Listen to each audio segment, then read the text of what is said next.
कथा कथन में आज सुनिए समकालीन हिंदी कहानियों की श्रृंखला में शीर्ष लेखिकाओं में स्थान रखने वाली उर्मिला शुक्ल की लिखी हुई कहानी बसवा फुलाइल मोरे अंगना। मेरी जुबानी। मैं हूँ सीमा सिंह। बाथरूम में शीशे के सामने खड़ी वो देख रही थी अपने आप को। लग रहा था जैसे एक ही रात में सब कुछ बदल गया है। उसे लग ही नहीं रहा था कि वो वही सीमा है जो अपने आप पर रीझ जाया करती थी, अपनी एक एक गढ़न पर खुद ही सम्मोहित हुआ करती। मगर आज उसे अपनी ही देह कितनी अजनबी लग रही थी। आज सम्मोहन की जगह एक लिजलिजा सा एहसास उभर आया था। उसने एक बार, दो बार, कई कई बार साबुन लगाया। साबुन की सारी टिकिया ही घुल गई थी, मगर वो एहसास लगातार चिपका रहा, जोंक की तरह लिजलिजा, घृणास्पद और तकलीफदेह। उसका मन पीड़ा से करहा उठा। फिर पीड़ा घृणा में बदली और घृणा ने वितृष्णा का रूप धर लिया। फिर उसे लगा कि वो सब कुछ खत्म कर दे, सारे बंध, सारे संबंध और अपने आप को भी। मगर दिमाग ने बाधा दी। वाह, क्या बात है, आ गई ना तुम भी उसी तथाकथित सतीत्व की लपेट में। फिर अगर ये मामला सतीत्व पर ठहरता भी है तो ये चाह किसकी थी? तुम्हारी ना? नहीं ना? फिर तुम्हारी ये सोच? आखिर तुम भी ठहरी वही की वही। संभलो, अपने आप को दूसरों की कसौटी पर कसना कहाँ तक उचित है। दिमाग उसे बार बार सहेज रहा था, मगर मन अपनी तमाम स्त्रीवादी धारणाओं के बावजूद वो सामान्य नहीं हो पा रही थी। और पिछली रात की घटना बार बार उसकी आंखों में घूम रही थी। साथिया क्लब की वो बीती रात। उफ, क्या रातें ऐसी भी होती हैं। उसने तो कभी कल्पना भी नहीं की थी कि शाम को तुम तैयार रहना, हमें आज क्लब चलना है। उसके चेहरे पर जिज्ञासा देख कांत ने उसे याद दिलाया। अरे, मैंने तुम्हें बताया तो था, हमारा एक अपना क्लब है, साथिया क्लब, कपल क्लब है ये। कहते हुए कांत के चेहरे पर कुछ उभरा था और साथ ही आंखों में उभरी थी एक चमक। अब तक तो मैं इस क्लब का आधा अधूरा मेंबर था, संपूर्ण मेंबरशिप तो मुझे अब मिलेगी तुम्हारे कारण। सोचते हुए उसने सीमा की ओर देखा। सचमुच सीमा बहुत सुंदर है और साथ में बौद्धिक भी। मेरी तो अब धाक जमकर ही रहेगी। और मिसेस मल्होत्रा? कांत की आंखों में कल्पना के अनेक पल उगाए। मैंने कितना कितना इंतज़ार किया इस पल का। उसकी सोच कुछ और पीछे सरक गई। अब तक तो बस एक ही बार वो मिसेस मल्होत्रा के करीब जा पाया था, वो भी बस कुछ घंटों के लिए। दीपा उसकी दोस्त थी, पत्नी नहीं। उसकी भी अपनी कुछ सीमाएं थीं, तो सब कुछ आधा अधूरा ही रह गया था। वो दृश्य उसकी आंखों में बार बार उभरता रहा। मगर अब तो सारा का सारा समय उसका अपना होगा। कोई रोक टोक, कोई प्रतिबंध नहीं। अब वो क्लब का स्थायी मेंबर होगा। सोचकर ही उसे रोमांच हुआ आया और उसकी आंखों की वो चमक। और हाँ, शाम को अच्छे से तैयार होना, आज क्लब में तुम्हें सब पर छा जाना है, समझी? कहते हुए कांत ने अपना सारा प्यार उड़ेल दिया और वो उस प्यार के नद में डूब चली थी। वो खूब खूब मन लगाकर तैयार होना चाह रही थी। वैसे भी इन दिनों उसे वो सब कुछ अच्छा लगने लगा था जो पहले पसंद ही नहीं था। कांत के लिए सजने संवरने से लेकर उसे रिझाने की हर संभव कोशिश करने लगी थी वो। सब कुछ उसके लिए, जैसे उसका अपना कोई वजूद ही ना हो। कांत उसके समूचे वजूद पर छा सा गया था। अपनी सारी बौद्धिकता और सारी सोच को दरकिनार कर वो अब उसकी प्रिया मात्र रह गई थी। और ऐसा करना उसे अच्छा लगने लगा था। उसे लगता था कि वो कितनी खुशनसीब है कि उसे कांत जैसा प्रेमिल पति मिला, इतना रोमांटिक, इतना खुशमिजाज। उसकी एक एक बात, एक एक अदा पर निछावर होने वाला। उसकी इन्हीं बातों ने तो उसे बांध लिया था। उसे अब अपना हनीमून याद आ रहा था। लंबे हनीमून के बाद कल ही तो लौटे हैं वे, और आज एक नया रोमांच उनके सामने है। कितनी खुशनसीब है वो सचमुच। वरना ये क्लब, ये पार्टी, इनके विषय में तो उसने कभी सोचा भी नहीं था। एक छोटे से कस्बे की एक साधारण सी मगर पढ़ाकू लड़की के लिए ये सब तो एक सपना ही था। कितना संकोच था उसमें, बात बात में असहज उठती थी। कांत के साथ भी तो बहुत दिनों तक सहज नहीं हो पाई थी। एक अनजानी अनचाही सी झिझक में घिरी रहती थी। उसमें एक अनचाहा सा संकोच था जिसे कांत कस्बाई सोच कहता था, और उसे तोड़ने में उसने बहुत मदद की थी। हर कदम पर उसके साथ होने की इस कोशिश ने ही सीमा को बदला था। अब हनीमून के पल उसकी आंखों में तैर रहे थे। वो देर तक उनमें डूबी रही। उसके लिए तो सब कल्पनातीत था। उसने कहाँ सोचा था कि अब तक फिल्मों में देखे दृश्य कभी उसके जीवन में भी आएंगे। कि जब उसका रिश्ता कांत से हो रहा था तब भी वो कितने असमंजस में थी। मगर अब कोई आशंका नहीं है। वो सचमुच बहुत भाग्यशाली है जो अपनी रोमांसी कल्पनाओं में डूबी सीमा को समय का पता भी न चला। जब घड़ी ने 3 बजाए तो वो चौंक उठी। अरे, इतनी देर हो गई और मैं यूं ही बैठी हूँ। 5 बजे कांत आ जाएंगे। फिर खूब अच्छे से तैयार होना। उसके कानों में कांत का वाक्य गूंज उठा और वो मुस्कुराकर बाथरूम में जा घुसी। बहुत मन से तैयार हुई थी वो। पूरी तरह तैयार होकर जब उसने अपने आप को निहारा तो अपने आप पर मुग्ध सी हो उठी। उसने समय देखा। अभी 4:30 ही तो बजे थे। अब उसे 5 बजने का इंतज़ार था, मगर घड़ी के कांटे तो जैसे ठहर गए थे। उसे लग रहा था जैसे घड़ी की सुइयां एक स्थान पर चिपक गई हों। इंतज़ार के पल तो यूं भी लंबे ही होते हैं, और अगर ये इंतज़ार प्रिय का हो तो उसके ये पल भी लंबे और लंबे होते जा रहे थे।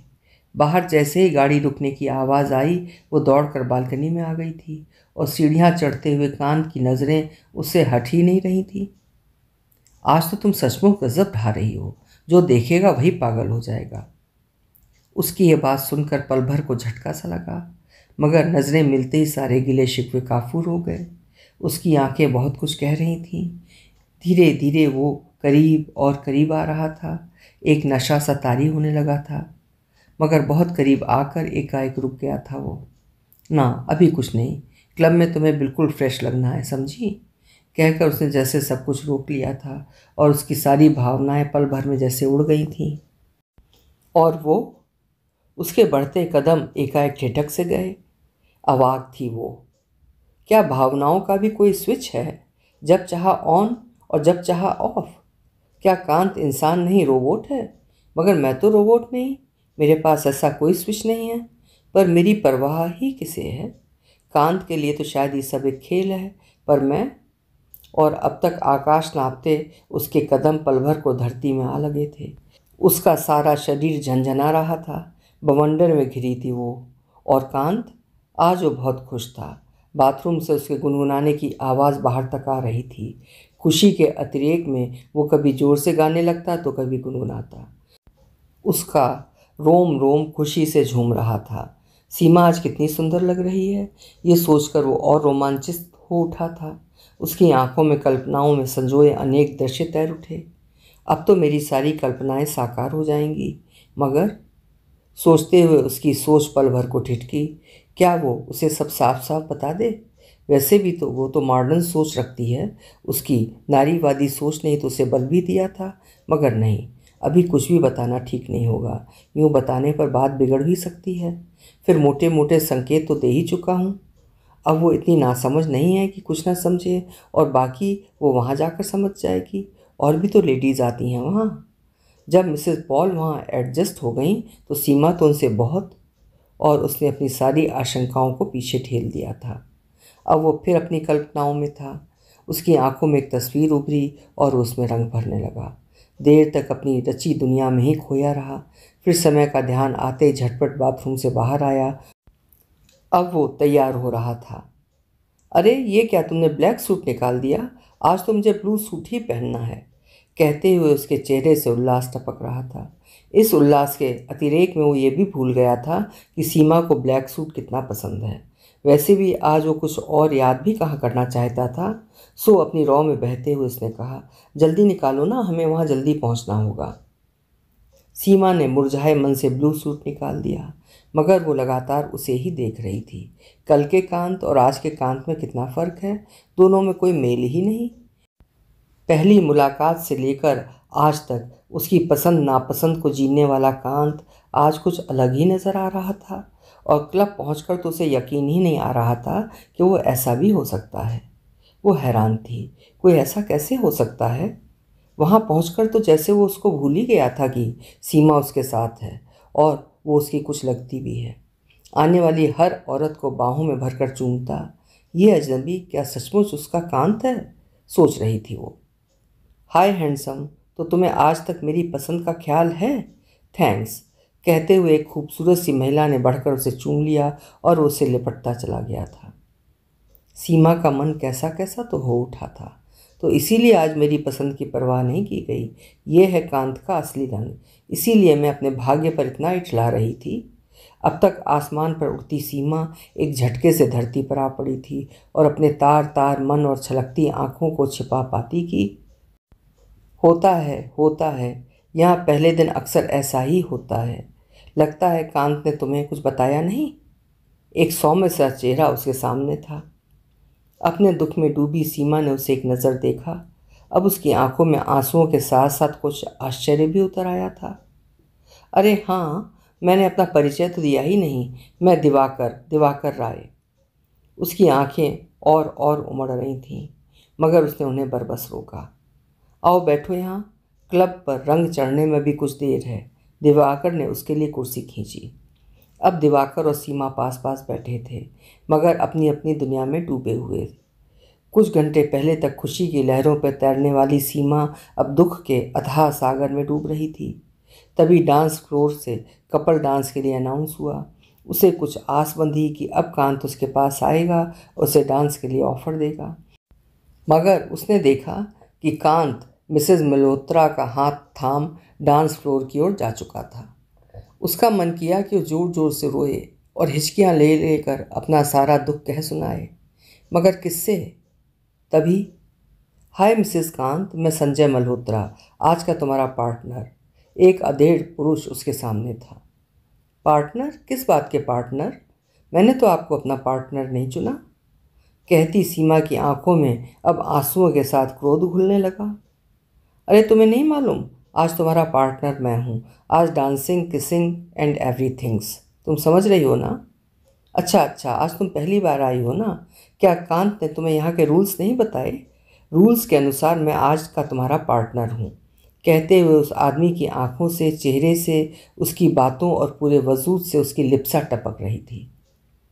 सीमा का मन किया कि उस घिनौने चेहरे को नोच ले और इसे इतने थप्पड़ मारे कि तभी अचानक कांत आ गया और वो अपनी सारी पीड़ा, सारी शिकायत भूल उससे लिपट गई थी। कांत चलो यहाँ से, कहती सीमा कांत को खींचकर बाहर ले चली थी। सीमा रुको तो सही, ऐसा करना ठीक नहीं है, तुम्हें कोई गलतफहमी हुई है, कहकर कांत ने धीरे से आंख दबाई और मल्होत्रा उनसे दूर चला गया। अच्छा, मैं तुम्हारे साथ ही रहूँगा, ठीक? अब तो खुश हो ना? नहीं कांत, मुझे यहाँ कुछ ठीक नहीं लग रहा है, प्लीज़ घर चलो ना, सीमा ने कहा। तो कांत के चेहरे पर सख्त नागवारी उभरी, मगर उसने अपने को संभाल लिया। तुम जैसा सोच रही हो ना वैसा कुछ भी नहीं है, बस डांस वांस ही है और इतना तो चलता है यार।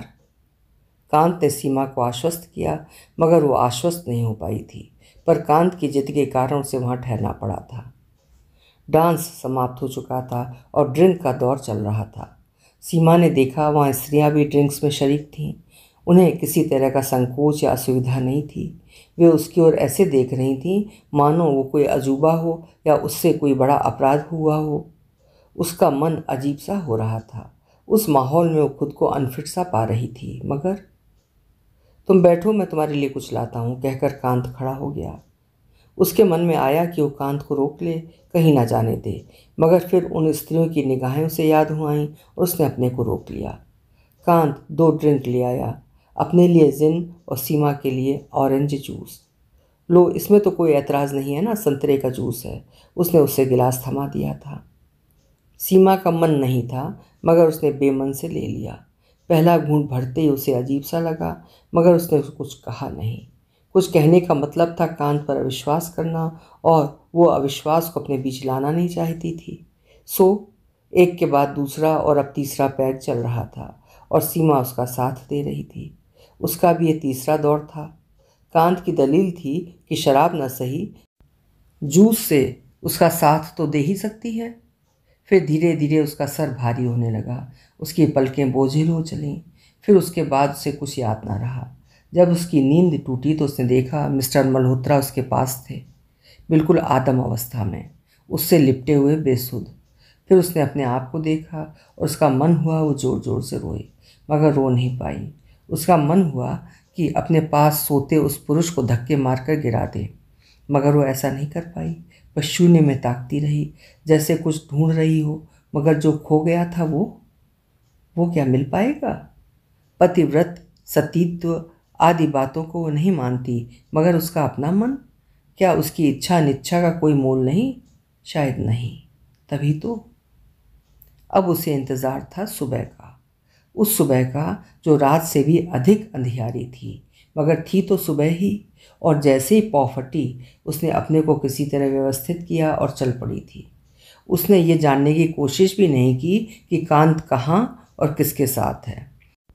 पैदल चलते चलते पस्त हो चुकी थी, मगर चलती रही वो, और घर पहुंचकर सीधे बाथरूम में जा घुसी। मगर बीता समय कोई मैल तो नहीं जिसे खुरच कर धो दिया जाए। उसके भीतर क्रोध, ग्लानि और अवसाद जैसा कुछ कुछ था। एक छीजन से गुजर रही थी वो। उसका मन नोनी लगी दीवार की तरह झर रहा था लगातार। क्षण भर को मन में आया कि तहस नहस कर दे सब कुछ, अपने आप को भी, मगर दिमाग ने थामा उसे। नहीं, ये ठीक नहीं है, और इससे होगा भी क्या? फिर मेरा दोष भी क्या? जिसने धोखा दिया, विश्वासघात किया, वो तो निर्द्वंद है, और मैं? मन ने पूछा, क्या वो भी सदियों पुरानी औरत की तरह अपने आप को अपवित्र या कलंकनी मान रही है? नहीं, हरगिज नहीं, मैं ऐसा बिल्कुल नहीं मानती। मैं उन औरतों सी कभी नहीं रही जो वर्जिनिटी या पवित्रता को अपना सर्टिफिकेट मानकर गौरवान्वित होती हैं। मैं तो स्त्री स्वातंत्र्य की पक्षधर रही हूँ, मगर ये तो कोई स्वतंत्रता नहीं है, ये तो घोर सामंती स्थिति है। जब जैसा जी चाहा वैसा उपयोग किया, कभी खुद और कभी कोई और इससे उन्हें कोई शिकायत भी नहीं है। अब अपनी पत्नी से पतिव्रत एक निष्ठता की कोई चाह नहीं है उन्हें। क्यों? क्योंकि वे ऐसा चाहते हैं। अब कहाँ गए वे सारे मानदंड? ये तो गुलामी है, घोर गुलामी। उसे तो कुछ करना होगा, कुछ ऐसा जिससे कांत को अपने इस कृत्य पर पछतावा हो। नहीं, सिर्फ पछतावा ही नहीं, और भी बहुत कुछ ऐसा जिससे उसे कभी निजात ही न मिले। सोचा उसने, अपने भीतर की छीजन पर काबू पा लिया। ऐसा नहीं कि अब उसे कोई दुख नहीं था, मगर उसने उस दुख की धारा को एक नया मोड़ दे दिया था। जब वो बाथरूम से बाहर आई तो देखा कांत कमरे में थे। अपनी रौ में वो कमरे का दरवाज़ा बंद करना भी भूल गई शायद। कांत ने आशंकित नज़रों से देखा उसे, मगर वो उसे अनदेखा कर आगे बढ़ गई। अब ऊपर से सब कुछ सामान्य था। वे साथ खाना खाते, टीवी देखते, बेडरूम भी साझा करते, मगर कहीं कुछ था जो असहज था। बिस्तर पर एक अनदेखी दीवार सी खड़ी हो गई थी। बिस्तर पर जाते ही सीमा करवट बदल लेती, और कांत की हिम्मत ही नहीं होती कि वो अपनी ओर से कोई पहल करे। यहाँ तक उस रात के विषय में भी चाह कर भी कोई बात नहीं हो पा रही थी। फिर शनिवार आया, यानी क्लब डे। इस बार कांत ने उससे कुछ भी नहीं कहा था, मगर शाम को जब वो वापस आया तो सीमा तैयार थी। उसने सोचा कहीं और जाना होगा उसे, मगर जब सीमा ने क्लब जाने की बात कही तो उसे अपने कानों पर विश्वास ही नहीं हुआ। ऐसा कैसे हो सकता है भला? तो क्या सब स्वीकार कर लिया है सीमा ने? सोच कर वो खुशी से भर उठा। रास्ते में सीमा ने उसे बताया कि आज से क्लब में वो अपना पार्टनर खुद चुनेगी और उसे उसी की पत्नी का पार्टनर बनना होगा। कांत ने आश्चर्य से उसे देखा, मगर कहा कुछ नहीं। कोई बात नहीं, कुछ दिन ये भी सही, बाद में तो। सोच कर वो शांत रहा। क्लब पहुंचकर सीमा ने देखा दिवाकर आज भी वहीं बैठे थे। वो उसी की ओर बढ़ गई। आइए सीमा जी, मैं आपके बारे में ही सोच रहा था, कहकर उन्होंने सीमा के लिए कुर्सी खिसका दी। मेरे बारे में? हम तो एक दूसरे को अभी जानते भी नहीं। सीमा ने दिवाकर की ओर देखा।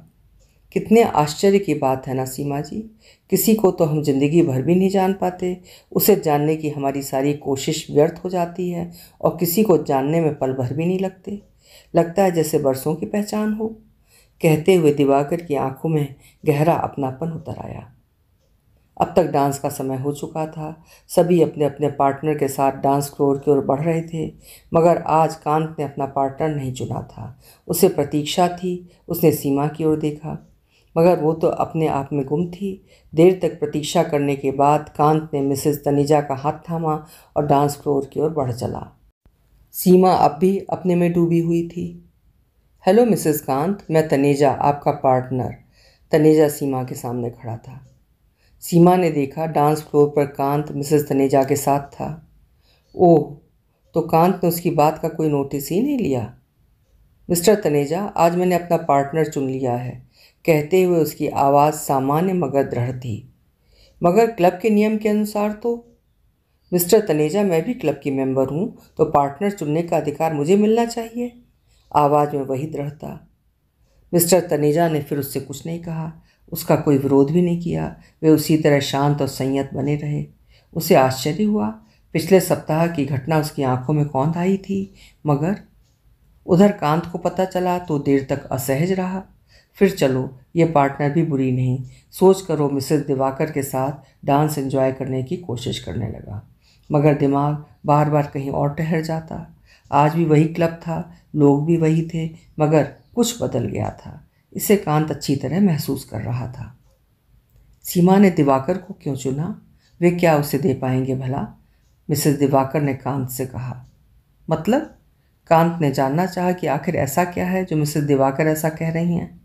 वो क्या है कांत? मैं तो उन्हें आज तक समझ ही नहीं पाई। यहाँ क्लब में भी अपना पार्टनर मैं ही चुनती आई हूँ, वे तो यूं ही निरपेक्ष बैठे रहते हैं। कभी कभी तो बड़ी झेप होती है मुझे जब उनकी पार्टनर, मेरा मतलब है वो किसी को अपने साथ लेते ही नहीं। तो क्या दिवाकर? कांत ने जानबूझकर वाक्य अधूरा छोड़ दिया था। पता नहीं, अब उनका मुझसे तो कोई रिलेशन है ही नहीं, और यहाँ क्लब में भी तो शायद। छोड़ो, हमें क्या, हम क्यों अपना वक्त बर्बाद करें, कहकर मिसेस दिवाकर यानी कामना राय उसके और करीब आ गई।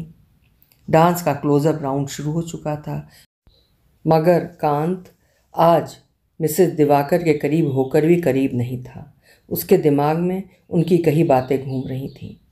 तो क्या सीमा भी अब मुझसे? नहीं नहीं, अगर ऐसा होता तो वो आज यहाँ आती ही क्यों? और उसने अपनी सारी सोच झटक दी। अब वो बिल्कुल सामान्य था। पर सीमा सामान्य नहीं थी, बहुत बेचैन थी वो सोच रही थी कि पता नहीं दिवाकर उसके बारे में क्या सोच रहे होंगे। बस एक ही मुलाकात है हमारी और मैंने उन्हें अपना पार्टनर। उसमें एक अनाम सा अपराध बोध उभरने लगा था। आइए सीमा जी, लॉन में चलते हैं, कहकर दिवाकर चल पड़े थे। उसे यकीन ही नहीं हो रहा था कि कोई इतना अच्छा भी। शायद उन्होंने उसकी परेशानी भाप ली थी। कृतज्ञ सी सीमा उनके पीछे हो चली थी। सीमा कहाँ जानती थी कि दिवाकर तो ऐसे ही हैं। उन्होंने अपने लिए मुकर्रर पार्टनर का कभी वैसा उपयोग नहीं किया जैसा क्लब का नियम था। इसीलिए तो मिसेस दिवाकर कांत से वो सब कह गई थीं जो किसी भी पुरुष के लिए सहनीय नहीं है।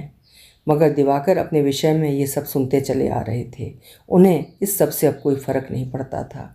क्लब में अब ड्रिंक और डिनर का दौर चल रहा था, मगर सीमा मिस्टर दिवाकर के साथ लॉन में बैठी थी चुपचाप। उनके बीच मौन ही मौन था, मगर ये मौन भी बहुत कुछ बोल रहा था। सीमा जी, चांद देख रही हैं ना? वो भौतिक रूप से तो बहुत दूर है हमसे, लेकिन मन के बहुत ही पास है। ऐसे ही कुछ लोग भी मन के बहुत पास हो उठते हैं, इतने पास कि लगता ही नहीं कि कोई दूरी भी है। दिवाकर सीमा से कह गए थे, मगर वो तो जैसे वहाँ थी ही नहीं। उसने तो कुछ सुना ही न था। पिछले क्लब डे से लेकर आज तक की घटनाओं के साथ उसका मन जाने कहाँ कहाँ भटक रहा था। दूर कहीं 12 का गज़र बजा तो वो अपने आप में लौटी। चलिए सीमा जी, हम भी डिनर कर लेते हैं, यूं भूखे रहने से तो काम नहीं चलेगा। वे डिनर हॉल की तरफ बढ़ चले थे। उसके साथ जाते हुए सीमा सोच रही थी कि अब डिनर के बाद बातें फिर वहीं आ पहुंचेंगी। तब क्या करेगी वो? कैसे रोकेगी इन्हें? आज तो उसने ही चुना है इन्हें। डिनर हॉल खाली पड़ा था। डिनर के बाद सारी जोड़ियां अपने अपने मुकाम पर पहुंच गई थीं। सीमा ने बेमन से डिनर किया। उसके मन की उथल पुथल उसे असहज बना रही थी। उसने थाने के लिए दिवाकर की ओर देखा, मगर वे बिल्कुल सहज थे। वहाँ ऐसा कुछ भी तो नहीं। वो कुछ आश्वस्त हुई। मैं अब घर जाना चाहूँगी, कहकर उसने दिवाकर की ओर देखा। उनके भावों को फिर थाने की कोशिश की। उसे लगा था कि वो उसकी बात सुनकर चौंक उठेंगे, उसे रोकेंगे, मगर ऐसा कुछ नहीं हुआ। वे बिल्कुल सहज थे और उसी सहजता से उन्होंने पूछा, अभी इतनी रात को अकेली? सीमा ने कोई जवाब नहीं दिया, बस हाँ में गर्दन हिलाई। चलो मैं तुम्हें छोड़ देता हूँ। वे चलने को तत्पर थे। नहीं नहीं, मैं चली जाऊँगी, गाड़ी तो है ना। उसने उन्हें रोका और आगे बढ़ चली। वे देख रहे थे उसे, शायद समझ भी रहे थे उसे और उसके मन को, उसकी हलचल को। उसके जाने के बाद अब वे बिल्कुल अकेले थे। ये अकेलापन कोई नई बात ना थी। हर शनिवार को वे यूं ही अकेले अपनी तन्हाइयों के साथ रहा करते, मगर आज का अकेलापन कुछ ज़्यादा ही बोझिल लग रहा था। सीमा रास्ते भर सोचती रही। घर लौटकर भी वो देर तक सो न सकी। आंखों में बार बार क्लब का दृश्य उभर उभर कर आता, कभी मिस्टर मल्होत्रा तो कभी मिस्टर तनेजा। उसका मन अधहन सा खदबदा रहा था। क्लब का वो नियम जिसके चलते उसे ऐसी स्थिति का सामना करना पड़ रहा था, वो चाहती थी कि ये स्थिति बदले, पर कैसे? आज तो मिस्टर दिवाकर ने भी कुछ नहीं कहा, मगर कब तक? मैंने क्लब जाने का फैसला तो ले लिया, मगर अब क्या करूं? कैसे निपटूं इन स्थितियों से? अपनी सोचों में घिरी सीमा न जाने कब तक जागती रही। फिर कब नींद आ गई उसे पता नहीं चला। सुबह देर तक सोती रही। कांत कब लौटा उसे पता ही नहीं चला। उठी तो वो सोफे पर था। सामने मेज पर रखे खाली कप प्लेट इसके गवाह थे कि वो नाश्ते से निपट चुका है। उसने भी अपने लिए चाय बनाई और उससे कुछ दूरी बनाते हुए अपने लिए कुर्सी खींच ली। उसके बीच आज भी मौन था। कांत बहुत कुछ पूछना चाहता था, मगर पूछ नहीं पा रहा था। और सीमा, वो तो न कुछ पूछना चाह रही थी और न बताना। वो तो बस अपने भीतर की उथल पुथल से उबरना चाहती थी। वो चाह रही थी कि कल वाली स्थिति फिर अगले सप्ताह भी ना आने पाए, मगर कैसे? वो सोच नहीं पा रही थी। अगर वो उन सब स्त्रियों की बात करे तो पता नहीं कोई उसका साथ देगा भी या नहीं। निश्चित रूप से उसका साथ तो कोई नहीं देगा। वे सब तो उस माहौल में रच बस सी गई हैं और उन्हें कोई आपत्ति ही कहाँ है। फिर कल रात तुम जल्दी लौट आई? कांत ने बात करने की कोशिश की। उसने कोई जवाब नहीं दिया और वहाँ से उठ गई। कांत को उस पर गुस्सा तो बहुत आया, मगर वो संयत रहा। ये समय उसके नाराज होने का नहीं था। पिछले क्लब डे पर जो हुआ था उसके चलते इससे अलग कोई आशा भी न थी। वो तो बहुत डर गया था, पता नहीं और क्या क्या हंगामा हो, कहीं बात उसके घर तक न पहुँचे। खैर, अब सब कुछ ठीक हो चला है। धीरे धीरे ये भी सहज हो ही जाएगी, शायद अगले क्लब डे तक। सोचकर वो कुछ आश्वस्त हुआ। अब सीमा ने फैसला ले लिया था कि उसे क्या करना है। अगले क्लब डे पर कांत ने बिना कुछ कहे मिसेस दिवाकर को अपना पार्टनर चुन लिया था। सो आज के उसके पार्टनर भी दिवाकर ही थे। उसे कांत की चालाकी समझ में आ गई थी। कोई बात नहीं, वो भी यही चाह रही थी। उसने देखा दिवाकर आज भी वहीं अपने उसी कोने में बैठे हुए थे जहां हमेशा बैठा करते हैं। वो उनकी ओर बढ़ चली और कांत और मिसेस दिवाकर डांस फ्लोर की ओर। आइए सीमा जी, मैं आपका ही इंतज़ार कर रहा था। वही नपा तुला वाक्य, वही नपे तुले शब्द, पिछली बार की तरह। यह आदमी क्या अपने शब्दों का भी हिसाब रखता है? सोचते हुए सीमा ने दिवाकर को देखा। वो उसके कथन का आशय ढूंढ रही थी, मगर वहाँ कुछ भी नहीं था। था तो बस एक निश्चल स्वागत। उसे अच्छा लगा। उसकी आशंका कुछ कम हुई। दिवाकर ने सर्विस बॉय को बुलाया और 2 ऑरेंज जूस ऑर्डर किया। जूस पीते हुए वे फिर अपनी अपनी सोच के दायरों में सिमटे रहे। सीमा सोच रही थी, क्या दिवाकर को मालूम है आज की उसकी पार्टनर भी वही है? तो क्या आज? और दिवाकर आज भी सीमा का साथ पाकर आश्वस्त थे। कम से कम उन्हें उस जलालत से दो चार नहीं होना पड़ेगा, वरना अब तक तो अपनी अपनी सोचों में घिरे वे देर तक यूं ही बैठे रहे। आइए चलें। दिवाकर के इस कथन पर सीमा को चौंकी। उसे लगा कि दिवाकर भी उसे आज के पार्टनर की हैसियत से डांस फ्लोर, मगर उसने देखा दिवाकर बाहर लॉन की ओर बढ़ चले थे। वो भी उनके पीछे बोली। लॉन में फिर वही मौन, मगर ये मौन बोझिल नहीं था। क्वार की झड़ती चांदनी, निरभ्र आकाश, केतकी और चंपा के फूलों की बिखरती खुशबू। लॉन के आसपास का दृश्य बहुत ही सुंदर था, मगर उसे महसूस करने वाला कोई न था। लोग डिनर के बाद के काम में व्यस्त थे और ये अपनी अपनी सोच में। चारों ओर खामोशी ही खामोशी। सीमा जी, आज अपना डिनर यहीं बुलवा लें, वहाँ भीतर कुछ अच्छा नहीं लगता। उसकी सहमति देख दिवाकर ने ऑर्डर दे दिया। अब वे साथ साथ डिनर ले रहे थे। सीमा जी, आजकल कैंडल लाइट डिनर का फैशन है, मगर ये मून लाइट डिनर, ये हर किसी की किस्मत में नहीं होता ना? वे कुछ देर ठहरे, कुछ देर तक सोचते रहे, फिर बोले, अब देखिए ना, इतनी खूबसूरत रात, इतना खूबसूरत चांद, आज शरद पूर्णिमा की रात है, मगर ये लोग। दिवाकर के कहने पर उसने चांद को देखा। अपनी परेशानियों में वो तो भूल ही गई थी कि आज शरद पूर्णिमा है। उसके कस्बे में इस रात की तैयारियां तो महीनों पहले होने लगती थीं। कितने तरह के कार्यक्रम और वो भव्य कवि गोष्ठी, कितना इंतज़ार रहता था सभी को। मगर यहाँ यहाँ तो वो भी भूल गई थी कि क्या ये शहर ही ऐसा है कि। पर मिस्टर दिवाकर, उसने देखा वे अभी भी चांद को निहार रहे थे, मगर वो, उसका मन तो थिर ही नहीं हो रहा था। उसने सोचा कि आज फिर घर चली जाए, मगर दिवाकर जी, उनकी भलमनसाहट का यूं फ़ायदा उठाना, और वो बेमन से बैठी रही। सीमा जी, अगर आप घर जाना चाहें तो जा सकती हैं, दिवाकर ने कहा तो सीमा चौंक उठी। क्या इस आदमी को दूसरे का मन पढ़ना भी आता है, सोचा। और मगर आप कहते हुए बहुत संकोच हो रहा था उसे। मेरा क्या, मुझे तो आदत है, बल्कि मुझे तो ऐसे अच्छे पल और ऐसा अच्छा साथ मिला ही नहीं। उनकी आंखों में गुजरे दिनों की बेशर्मियाँ और जलालतें घूम गईं, मगर उन्होंने उसे पीछे ठेल दिया। चलिए, मैं आपको छोड़ आता हूँ, और हाँ, आज आप अकेली जाने की जिद नहीं करेंगी। रास्ते में फिर वही मौन। घर पहुंचकर सीमा ने बेमन से औपचारिकता निभाई। आइए ना। नहीं, ये सही समय नहीं है, फिर कभी। वे लौट चले थे। सीमा फिर अकेली थी, उन्हीं सोचों और समस्याओं से घिरी, मगर आज लहरें उतनी विकराल न थीं। आज उसने महसूस किया था कि दिवाकर औरों से अलग है। इसके बाद कई क्लब डे पर उनका साथ रहा। क्लब और कांत ने जैसे उनका स्थायी साथ स्वीकार ही कर लिया था, और वो भी अब उन्हें समझने लगी थी। अब उनका अधिकांश समय क्लब से बाहर बीतता। दिवाकर के साथ रहकर सीमा ने बहुत कुछ महसूसा था। उसने ये भी जान लिया था कि क्लब में जो कुछ प्रचारित है वो सच नहीं है, बल्कि वे संवेदना और प्रेम से लबालब एक ऐसे इंसान हैं जिनके लिए भावनाएं ही महत्व रखती हैं, और प्रेम की उनकी वो परिभाषा। सीमा जी, प्रेम और सेक्स एक सिक्के के दो पहलू नहीं हैं। वे साथ हो सकते हैं, मगर एक दूसरे के पूरक नहीं हैं। सेक्स से अलग होकर प्रेम अलौकिक, पवित्र और पूजनीय हो जाता है, मगर प्रेम से अलग होकर सेक्स सिर्फ वासना का खेल रह जाता है। प्रेम का एक चेहरा होता है, मगर सेक्स का कोई चेहरा नहीं होता। दिवाकर के इस कथन को उसने महसूसा भी था। वो उनसे प्रभावित थी और उनकी ओर आकर्षित भी, मगर ये उसकी मंजिल न थी। वो दिवाकर से कुछ छिपाना भी नहीं चाहती थी, सो उसने उन्हें सब कुछ बता दिया था, दोबारा अपने क्लब आने का मकसद भी।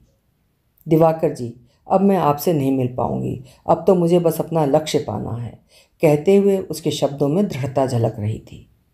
मैं रोकूंगा नहीं, मगर आगाह जरूर करूंगा। ये राह आसान नहीं है, कहते हुए उनकी आंखों में दुश्चिंताएं तैर गई थीं। सीमा ने कुछ कहा नहीं, मगर उसके चेहरे की दृढ़ता कह रही थी, जो भी हो, मुझे तो अपने लक्ष्य तक पहुंचना ही है। अगले क्लब डे पर वो अपनी मंजिल की ओर बढ़ चली थी। कांत के फैसले पर उसने अपना विरोध जताया था, फिर तो सब और कानाफूसी होने लगी थी।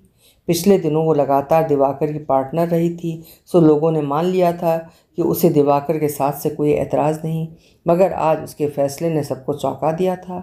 आज उसने दीपांश को अपना पार्टनर चुना था। अब तक दीपांश का क्लब डे लाइब्रेरी में बीतता रहा है, कारण उसकी पत्नी इतनी मोटी और भद्दी थी कि, मगर आज एक बारगी किसी को यकीन ही नहीं हुआ। लोगों को लगा कि उन्होंने कुछ गलत सुन लिया है, मगर जब सीमा ने उसे डांस ऑफर किया तो सब अवाक थे, और कांत भीतर ही भीतर क्रोध और अपमान से उबल पड़ना चाहता था, मगर बाहर से वो बिल्कुल शांत था। उसने तो कभी सोचा भी ना था कि कभी उसे उस औरत के साथ रात गुजारनी होगी जिससे वो नफ़रत की हद तक नफ़रत करता था। इस बात को सीमा भी जानती थी। सीमा ने एक नज़र से देखा था उसे, फिर डांस फ्लोर की ओर बढ़ चली थी। उस रात सीमा ने अपनी सभी सीमाएं तोड़ दी थीं। फिर तो हर क्लब डे पर वो अपना नया पार्टनर चुनती। अब तक क्लब के सारे मेंबर उसके पार्टनर रह चुके थे। अब घर पर उसे कांत से कोई परहेज नहीं था। कभी कभी तो खुद भी पहल किया करती। कांत अवाक था। ये सीमा अब तक कहाँ थी? सीमा को अपने फैसले पर कोई मलाल न था। कांत अब मन ही मन कुढ़ने लगा था, मगर उसके पास कोई उपाय नहीं था। खेल तो उसने ही शुरू किया था, मगर अब गेंद सीमा के पाले में थी। फिर बीतते समय के साथ सब कुछ सामान्य हो चला था, और एक दिन, हाँ भाभी, एक वो खुशखबर है। सीमा फ़ोन पर थी। का जी, नंदोई और बड़का अफसर बन गए का? भाभी ने अनुमान लगाया। ना, उससे भी बड़ी खुशखबर है, सुनकर मन नाच उठेगा, कहकर सीमा ने कनखियों से देखा। कांत का सारा ध्यान उसकी बातों में था। क्या खुशखबर है, जरा बताइए ना। भाभी की आवाज़ में उतावली झलक आई थी। वो क्या है कि आप मामी बनने वाली हो। सीमा ने फिर कांत को देखा। वो चौंक पड़ा था, ऐसे जैसे उस पर छिपकली गिर पड़ी हो। उसने आश्चर्य से उसे देखा, मगर सीमा ने उसका कोई नोटिस ही नहीं लिया। ये तो सचमुच बहुत खुशी की बात है। हम अभी सारे गांव में सुठौरा बंटवाते हैं। भाभी का स्वर उल्लास से छलक उठा था। और भाभी, वहाँ सब ठीक है ना? अब क्या कहें दीदिया, अब की फसल कुछ खास ना ही हुई और एक अपशकुन भी हो गया। भाभी का स्वर बदल गया था। अब वहाँ परेशानी झलक आई थी। क्या हुआ भाभी कि आप?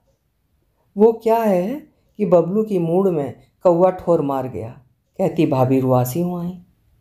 तुम भी ना भाभी, ये शगुन अपशगुन कुछ नहीं होता, सब मन का बहम है।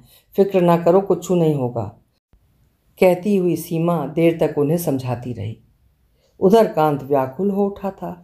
ये नहीं हो सकता, इतना बड़ा फैसला ये अकेले कैसे ले सकती है? तय तो ये था कि हम जब बच्चा प्लान करेंगे तब, बल्कि उससे बहुत पहले क्लब छोड़ देंगे ताकि। मगर ये बात तो सीमा भी जानती थी, फिर भी सोचा। और सुनो, मुझे तुमसे कुछ बात करनी है। कांत सीमा के सामने आ खड़ा हुआ। अच्छा भाभी, हम फिर फ़ोन लगाएंगे। सीमा ने फ़ोन रख दिया था। हाँ कहो, क्या कहना है? सीमा ने सीधे उसकी आंखों में देखा तो कांत कुछ हड़बड़ा सा गया। मैं कह रहा था कि हम इसे अबॉर्ट कर फिर बाद में प्लान करें। क्यों, इससे तुम्हारी तथाकथित शुद्धता बाधित होती है इसलिए? सीमा ने सवाल किया। मगर ऐसा बच्चा तो मेरा मतलब है तुम भी नहीं चाहोगी। कांत ने अपनी बात रखनी चाहिए। क्यों? क्योंकि तुम्हारा इसमें अंश सुनिश्चित नहीं है, इसलिए। मुझे कोई फ़र्क नहीं पड़ता, ये बच्चा मुझे उतना ही अजीज़ है जितना। और ये तुम्हारा हो ना हो, मेरा तो है ही। इसमें मेरा अंश तो अभी भी उतना ही है। कहकर सीमा ने देखा कि कांत का चेहरा निचुड़ सा गया था। उसे कुछ दया आई और फिर याद आ गया वो पहला क्लब डे और कांत का वो चेहरा, और वो और ज़्यादा दृढ़ हो गई। और कुछ कहना है तुम्हें? मुझे अम्मा जी से बात करनी है। सीमा ने देखा कांत अब और हड़बड़ा गया था। नहीं सीमा, अम्मा से क्या बात करोगी? अभी तो हमें फैसला कैसा फैसला? मैं इस विषय में अब कोई बात नहीं करना चाहती।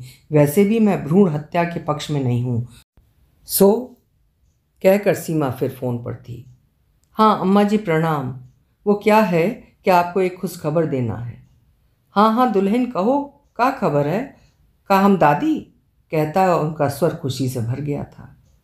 प्लीज़ प्लीज़ सीमा, एक बार फिर सोच लो, ये हमारे लिए ठीक नहीं है। कांत ने दबी जुबान से बीच में दखल दी। का दुल्हन, ये कांत क्या कह रहा है? कुछ नहीं अम्मा, कह रहे हैं कि ये खुशखबर हम देंगे। कहकर सीमा ने कांत को देखा। उसके चेहरे पर अब असमंजस और विवशता झलक उठी थी। जी अम्मा जी, आप दादी बनने वाली हैं, सीमा ने कहा तो कांत खींचकर बाहर निकल गया। सच्ची दुल्हन, इस दिन का तो हम रास्ता ही देख रहे थे। हम सुठौरा बंटवाते हैं, कहती हुई अम्मा के मन का हुलास उनकी आवाज़ में उभर आया था और देर तक उसे हिदायतें देती रहीं, उसे क्या करना है और क्या नहीं करना है। अम्मा जी, वहाँ सब ठीक है ना? ठीक क्या है दुल्हन, खेती बाड़ी तो ठीक ही है, फिर एक अपशकुन हो गया है। हमारा जी तो बहुत ही डरा रहा है, कहते उनकी आवाज़ कुछ लरज गई थी। क्या हुआ?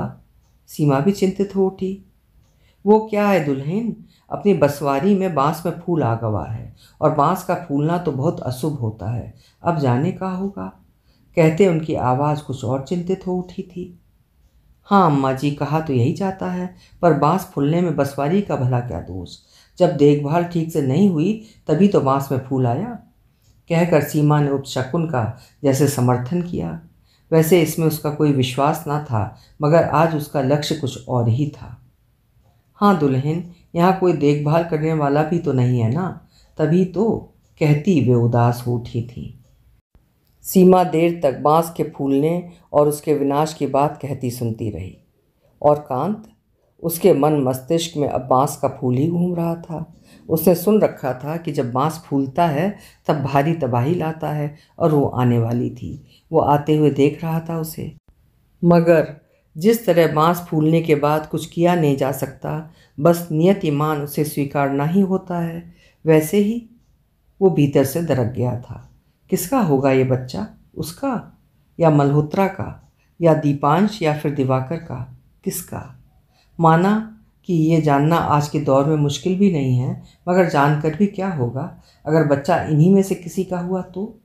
उसकी आंखों के सामने बंसवारी घूम गई और उसमें खिला बांस का फूल भी, जो बांस से भी ज़्यादा कटीला होता है मगर कहलाता है फूल, उसके आंगन में भी तो।